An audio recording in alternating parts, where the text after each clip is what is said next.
So Sai Pallavi గురించి చెప్పాలంటే ఏం చెప్తావు? చెప్పడానికి ఏం లేదు సార్, ఆవిడ చాలా బెస్ట్ పర్ఫార్మర్, చాలా మంచి యాక్టింగ్. మనం అమరంలో చూసాం, ఇప్పుడు దీంట్లో చూసాం, చాలా మంచి యాక్టింగ్ చేస్తారు ఆవిడ. అవును. ఆవిడతో తక్కువ సీన్లు ఉన్నాయని ఇది కానీ, లేకపోతే ఎక్కువ సీన్లు ఉంటే చాలా హ్యాపీ ఫీల్ అయ్యండి. అదేలే. సో మామూలుగా ఆమె కూడా మా బావలు మాట్లాడతారా? బాగా మాట్లాడుతారు. ఆమె ఇంట్రావర్ట్ ఏం కాదు ఆమె. ఆవిడ కాదు, ఆవిడ చాలా నవ్వుతూ ఆవిడ ఉన్నారంటే చాలా జోష్గా ఉంటుంది సెట్ మొత్తం. ఓకే, నిన్ను ఏమైనా పలకరించేది?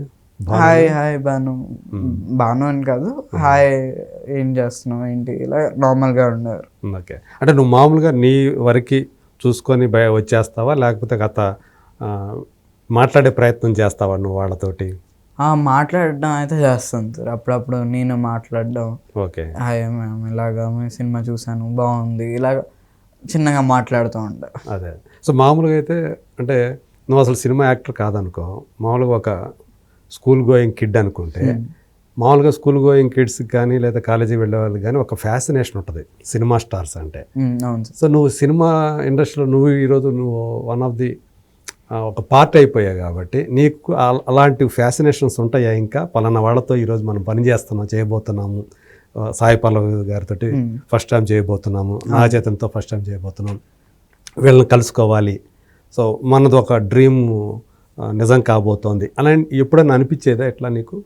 ఫస్ట్లో అనిపించేది సార్, అంటే ఇప్పుడు అందరితో చేస్తూ ఉంటే అది చేస్తున్నాము వీళ్ళతో బాగుండాలి ఇది ఉంటుంది కానీ, బట్ అప్పుడు మనం వీళ్ళతో చేస్తున్నాం, మనం నచ్చిన హీరోస్తో చేస్తున్నాం, ఇలాగా అందరు హీరోస్తో చేస్తున్నాం, మనం స్క్రీన్ మనకి నచ్చిన హీరోస్ మనం స్క్రీన్ మీద చూసిన హీరోస్తో చేస్తున్నాము, బాలకృష్ణ గారు కానీ వీళ్ళతో చేస్తున్నాం కదా. సో అప్పుడు బాగా అనిపించేది, ఇప్పుడు కూడా అనిపిస్తుంది. కాకపోతే కొంచెం నువ్వు అందులో అయిపోయావు కాబట్టి అలవాటు అయిపోయేటప్పటికి కొంచెం ఎంతూజియాజం అనేది కొంచెం తగ్గింది కదా మొదట్లో ఉన్నంత. సో ఇప్పుడు నువ్వు కూడా ప్రతిరోజు మనం ఎంతో కొంత ఒక మెచ్యూరిటీ లెవెల్స్ అనేవి మనం సాధిస్తూ ఉంటాం, ఎదుగుతూ ఉంటాం కాబట్టి అవి కూడా కొంచెం తగ్గుతూ వస్తాయి అనుకుంటా. ఇది మనం వాళ్ళు చూసి అరే మనం వీళ్ళతో చేయబోతున్నామే, వీళ్ళకి దగ్గరగా ఉండబోతున్నామే, వీళ్ళతోటి కలిసి పని చేయబోతున్నామే అనేటువంటి ఒక క్యూరియాసిటీ అనేది కొంచెం తగ్గుతుంది, అట్లాగే అనిపిస్తూ ఉంది. సో మొత్తం నీకు సినిమాలో హైలైట్ అంటే నీకు ఏమనిపించింది? తండేల్ అన్ని హైలైట్స్ సార్. నాకైతే వాళ్ళిద్దరు లవ్ స్టోరీ హైలైట్ అనిపించింది. వాళ్ళిద్దరు chemistry, on screen chemistry, Sai Pallavi Naga Chaitanya. చాలా డైరెక్టర్ గారు మనకు తెలిసిందే నేషనల్ అవార్డ్ మూవీ డైరెక్టర్ గారు ఆయన. సో అందరూ బాగా చేశారు. నాకు ప్రతి ఎలిమెంట్ బాగా నచ్చింది సార్, ప్రతి షాట్, ప్రతి ఫ్రేమ్ టు ఫ్రేమ్, ప్రతిదీ నాకు బాగా నచ్చింది సార్. ఓకే, చందు మూండేటి గారితో ఫస్ట్ టైమే కదా మీరు పనిచేయటం. సో ఎలా అనిపించింది ఆయన డైరెక్షన్? ఎలా అనిపించింది? అన్నీ విడమర్చి చెప్తారా, లేకపోతే అంటే ఈజీగా అర్థమైపోయేది ఎలా చేయాలి అంటే అనేది ఆయనతో? చాలా బాగా ఎక్స్ప్లెనేషన్ బాగా చెప్తారు సార్, అది ఏం జరగబోతుంది అనుకొని చెప్పి. ఫర్ సపోజ్ సీన్ ఉంది, ఇట్లాగా అందరు క్రౌడ్ ఉన్నారు, మీ బ్యాన్స్ని కొడుతున్నారు, మీరు ఇలా వెళ్ళాలి, ఇంత ఇది ఉండాలి అని చెప్తే ఆయన ఫేస్ చూస్తే ఆ ఇంటెన్సిటీతో చెప్తారు, మాస్క్ చేసి మైక్తో చెప్తూ ఉంటారు. అది ఆయన వాయిస్ మీ వాయిస్ లాగానే ఒక గూస్ బంప్స్ వస్తుంది ఆయన వాయిస్ కూడా. అవునా? చాలా చాలా అర్థమైపోయింది సార్. మీరు ఒకసారి మనం ఏం చేయాలి నెక్స్ట్, మన ఫేషియల్ ఎక్స్ప్రెషన్స్ ఎలా ఉండాలి, సో మొత్తం అంతా చెప్తారు. ఓకే, ఫస్ట్ ఏం జరిగింది, మీరు అక్కడి నుంచి వచ్చారు, మీరు ఎక్కడికి వెళ్ళబోతున్నారు, సో ఈ మధ్యలో ఇలా జరిగింది, ఇది అనుకొని చెప్పి ప్రతిదీ ఎక్స్ప్లెయిన్ చేస్తారు. ఓకే, అది కరెక్ట్గా ఒక యాజ్ అన్ ఆర్టిస్ట్గా వాళ్ళకి కరెక్ట్గా అర్థమైపోయింది. ఓకే, డైరెక్టర్ గారికి ఇలా కావాలి అనుకుని చెప్పి మనకు అర్థమైపోయింది సార్ చందు గారు. ఓకే, సో అందువల్ల హ్యాపీగా జరిగిపోయింది. ఈ మొత్తం యూనిట్లో నీకు బాగా ఎక్కువగా క్లోజ్ అయిన వాళ్ళు ఎవరైనా ఉన్నారా? అంటే అందరూ ఫ్యామిలీ అని చెప్పారు కానీ ఆ ఫ్యామిలీలో కూడా మనకు బాగా క్లోజ్ అయ్యే వాళ్ళు ఒకరిద్దరు ఉంటారు కదా, అలా మొత్తం సార్ అందరూ ఒక్క పేరు ఒక్కళ్ళని లేరు, వాళ్ళు అసలు చాలామంది. మీకు పైన తెలిసిన వాళ్ళది మహేష్ అన్న వాళ్ళు కానీ, సందీప్ చరణ్దీప్ గారు కానీ, నరేన్ గారు కానీ, వాళ్ళు మాతో ఉన్నారు. వాళ్ళు ఇంకా మీకు తెలియని వాళ్ళు వచ్చేసరికి శివ అన్న, ఇంకా కృష్ణ గారు, ఆయన కృష్ణ ఇంకా సుప్రీత్ అని చెప్పి, వీళ్ళు ముగ్గురు, ఇంకా చాలా మంది ఉన్నారు. వీళ్ళందరూ కూడా మీ 22 మందిలో ఉన్నవాళ్ళే అంతా. అవును. వీళ్ళు కూడా వాళ్ళకి అవసరం లేదు నాతో మాట్లాడడం కానీ ఇది చేయడం కానీ, నన్ను ఒక వాళ్ళ ఇంట్లో పిల్లోళ్ళలాగా చూసుకోవడం వాళ్ళకి అవసరం లేదు. కానీ వాళ్ళు వచ్చి మాట్లాడడం, అరే ఇది ఇది చెప్పడం, ప్రతిదీ. ఒక సీన్ ఉంది, పడిపోయే షాట్ ఉంటుంది కదా సార్, పడిపోయే షాట్ అప్పుడు కూడా నేను చిన్న ఇది చేస్తే వాళ్ళందరూ వచ్చి చెప్పారు కూడా. మా డాడీ కూడా చెప్పలేదు, వాళ్ళు వచ్చి అరే ఇలాగా కాదు, నువ్వు ఇప్పుడు ఇలా చేస్తున్నావు, ఆయన వచ్చి పట్టుకున్న తర్వాత ఆయన పట్టుకోగానే ఇంకా ఇదెందుకు చేస్తున్నావు, ఇంకా పని చేయకూడదు కదా అంటే వాళ్ళకి తెలిసింది వాళ్ళు చెప్పారు. నాకు వాళ్ళు చెప్పాల్సిన అవసరం లేదు, అయినా కానీ వాళ్ళు వచ్చి నాకు చెప్పారు.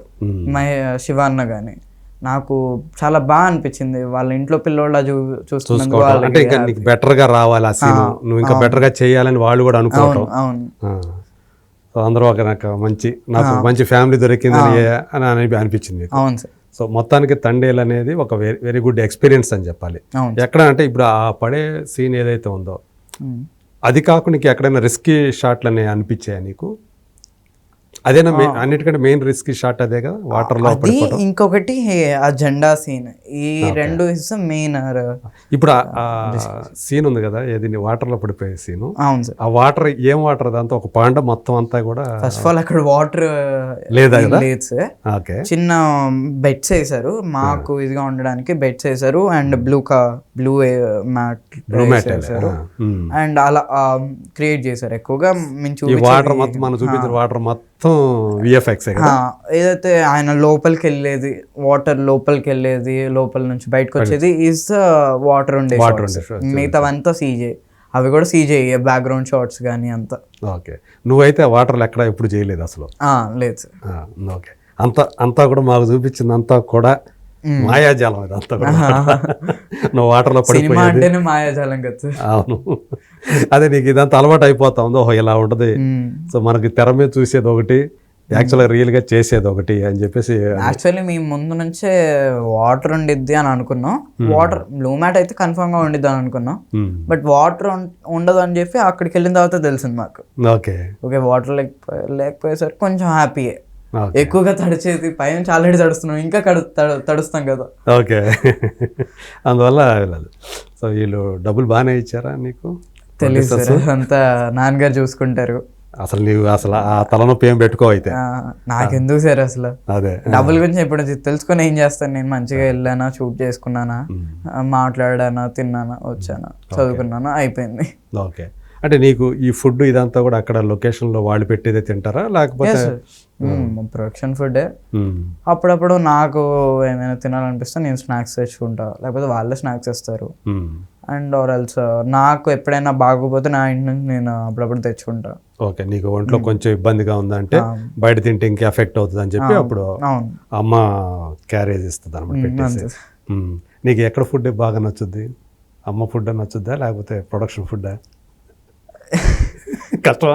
అంతే సార్, అంటే ఎప్పుడు అక్కడ ఎక్కువగా ఉన్నాం, ఇక్కడ ఎక్కువగా ఉన్నాం, రెండో బాగానే అనిపించింది. ఓకే, నీకు ఎలా అనిపిస్తుంది అంటే ఇప్పుడు నువ్వు చిన్నప్పుడే యాక్టర్ అయిపోయావు, నీ ఫ్రెండ్స్ని మిస్ అవుతున్న ఫీలింగు, నీ స్కూల్ మిస్ అవుతున్న ఫీలింగు, అట్లాంటిది ఏదైనా అనిపిస్తుంటుందా ఈ చేస్తున్న షూటింగ్లో ఉన్నంతసేపు? ఫస్ట్లో అనిపించేది సార్, వీళ్ళతో మిస్ అవుతున్నాం ఇది ఇది అని. చికాకుగా కూడా అనిపించేదా? అంటే ఆ వాతావరణం ఎందుకు అంటే ఒక్కోసారి టేకుల మీద టేకులు చేయాల్సి రావచ్చు. భయం వేసేది సార్, చికాకు కాదు కానీ అప్పట్లో చికాకు అలా ఏమి ఉండదు కానీ భయం వేసేది. టేకుల్స్ అంటే మనం ఏం తప్పు చేస్తున్నామా, మన తప్పు ఉందా అంటే మనకు చెప్పరు కదా. అవును, వేరే వాళ్ళు తప్పున్నా కానీ ఏంటి మనం ఇలా చేస్తున్నాం ఏంటి అని తెలియదు కదా. అక్కడ అప్పుడు ఇలా అయ్యేది. ఇంకా ఫ్రెండ్స్ని మిస్ అయ్యేదంటే అప్పుడు మిస్ అయ్యేవాడిని. ఇప్పుడు కాల్స్లో అయినా మాట్లాడుకోవచ్చు, ఫోన్స్ వస్తున్నాయి, సో అంతకేం లేదు. వెళ్ళినప్పుడు మాట్లాడుకుంటాం, ఎంతైతే 2 రోజులు ముచ్చట్లు ఏదైతే ఉంటాయో 1 డేలో ఆ స్కూల్లో ఉన్నప్పుడే ఎక్కువ మాట్లాడుకోము. నువ్వు ఏ స్కూల్ చదువుతుంది? నేను Newton techno high school sir.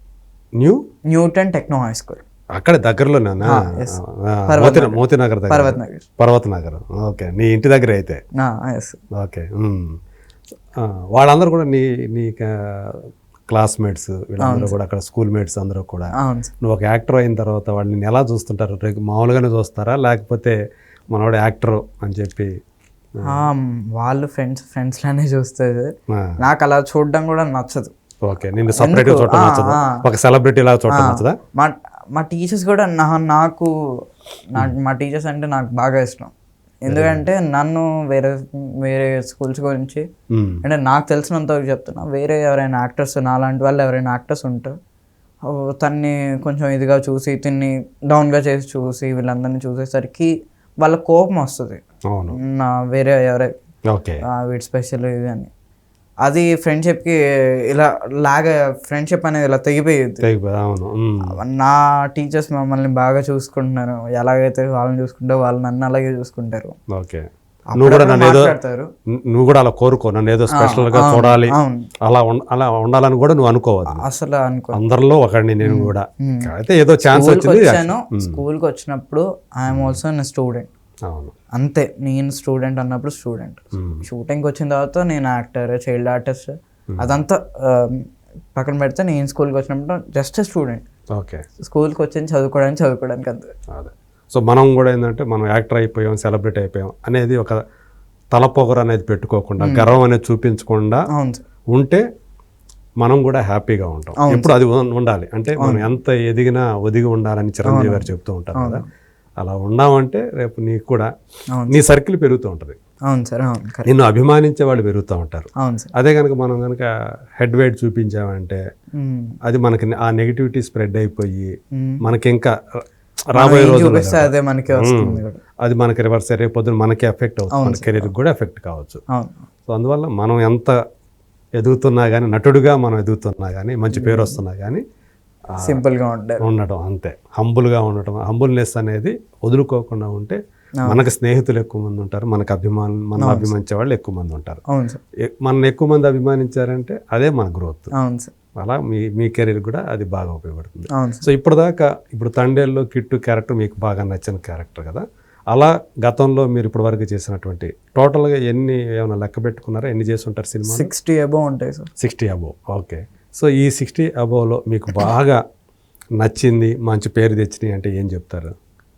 ప్రతి ఫిలిం పేరు తెచ్చింది సార్, కానీ కొన్ని ఫిలిమ్స్ వచ్చేసరికి ఎన్టీఆర్ కథానాయకుడు కానీ, గమనం, సోపతులు, విమానం.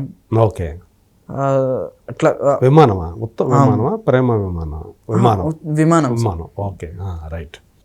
విమానం కానీ ఇట్లా ప్రతి ఫిలిం కూడా బాగా అప్రిసియేషన్ వచ్చింది. ఓకే, చేసిన ప్రతి సినిమాకి వచ్చింది, బట్ వీటికి కొంచెం ఎక్కువగా వచ్చింది. ఓకే, సోపతులు కానీ, సోపతులు, గమనము, ఈ రెండు కొంచెం ఇలాగే కొంచెం తండేల్లానే కొంచెం మెయిన్ క్యారెక్టర్స్ ఉండేసరికి అవి కూడా బాగా ఎక్కువగా అందరికి జనాలకి కూడా నచ్చింది. అలా అదే. సో ఫస్ట్ సినిమా నుంచి ఇప్పుడు చూసుకుంటే కొంచెం హ్యాపీ అనిపిస్తుంది నీకు? అలా వరుసగా అంటే 4-5 ఇయర్స్లోనే కదా నువ్వు ఈ 60 మూవీస్ చేసింది? 9 ఇయర్స్ అయిపోయిందా యాక్టర్ అయ్యి? సినిమా యాక్టర్ అయ్యి? అవును సార్. ఓకే, ఫస్ట్ ఫిలిం ఏది? ఒక్క క్షణం సార్. ఒక అల్లు శిరీష్ది? అవును సార్. ఓకే, 9 సంవత్సరాలు అయిపోయింది ఒక్క క్షణం వచ్చేసి. Okay, right. అందులో విఏ ఆనంద్ కదా డైరెక్టర్? అవును సార్, అవును. వెరీ ఫస్ట్ ఫిల్మ్ అది. సో అక్కడి నుంచి చూసుకుంటే ఇప్పుడు మోర్ దాన్ 60 అనమాట. అయితే అందులో KGF 2 అనేది కూడా మంచి పేరు తీసుకొచ్చింది కదా. అవును సార్. అందులో నటించినటువంటి ఏకైక తెలుగు అబ్బాయి అని చెప్పి తెలుగు యాక్టర్ అని కూడా మిమ్మల్ని చెప్పుకున్నట్టున్నారు అప్పుడు. అవును సార్, అవును. సో అంటే బీయింగ్ పార్ట్ KGF 2లో ప్రశాంత్ నీల్ గారితో ఏమన్నా మీకు ర్యాపో వచ్చిందా? ఏమన్నా గుర్తు? ఆయన చాలా, ఇప్పుడు నేను వెళ్ళినా కానీ భాను నన్ను షూట్లో ఉన్నప్పుడు భాను అనుకొని పిలిచేవారు సార్. వేరే వాళ్ళని కూడా టమాటో ఇలా వేరే పేర్లు పిలిచేవారు, నన్ను మాత్రం భాను అనుకొని పిలిచేవాళ్ళు. ఆ భాను సైడ్ ఉన్న వాళ్ళు టమాటోని, భాను రైట్ సైడ్ ఉన్న వాళ్ళని వీళ్ళని మార్చండి ఇలా అనేవారు.